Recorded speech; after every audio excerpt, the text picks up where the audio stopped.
En août 1993, le Conseil de sécurité des Nations Unies décide d'envoyer une mission militaire d'observation au Rwanda, la MINUSMA, pour accompagner la mise en œuvre des accords de paix d'Arusha, devant mettre un terme à 3 ans de guerre civile dans le pays. Mais la paix semble difficile à trouver à cause de la complexité du conflit qui, en plus de ses aspects politiques, se nourrit de la rivalité ethnique séculaire entre les Hutus et les Tutsis.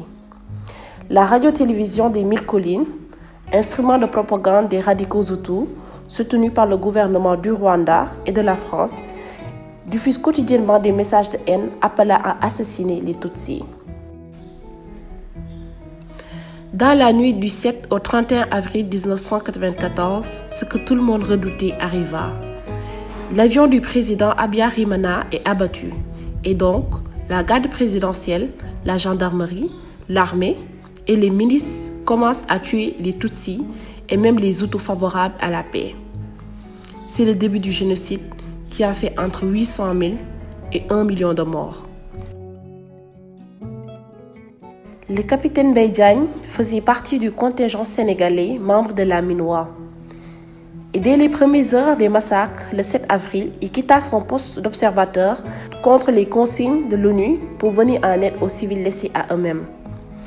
Le capitaine Mbaye Diagne est né au Sénégal en 1958. Après l'obtention de son diplôme d'université à Dakar, il s'est inscrit à l'École nationale des officiers d'actifs de l'armée sénégalaise. Il termine sa scolarité l'année suivante et atteint finalement le grade de capitaine. Il reçoit le commandement de la 3e compagnie du 6e bataillon d'infanterie et combat dans le conflit en Casamance de 1989 à 1993. Pendant le génocide rwandais, il a entrepris de nombreuses missions de sa propre initiative pour sauver la vie des civils.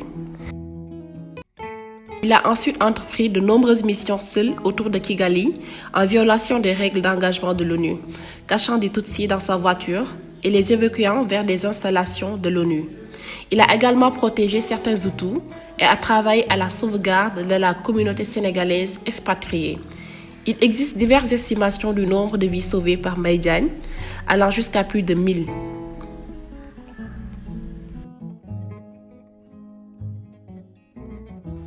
Le 31 mai 1994, Mbaye Diagne a été tué lorsqu'un obus de mortier lancé par les forces du Front patriotique rwandais a explosé près de sa voiture alors qu'il était arrêté à un poste de contrôle gouvernemental.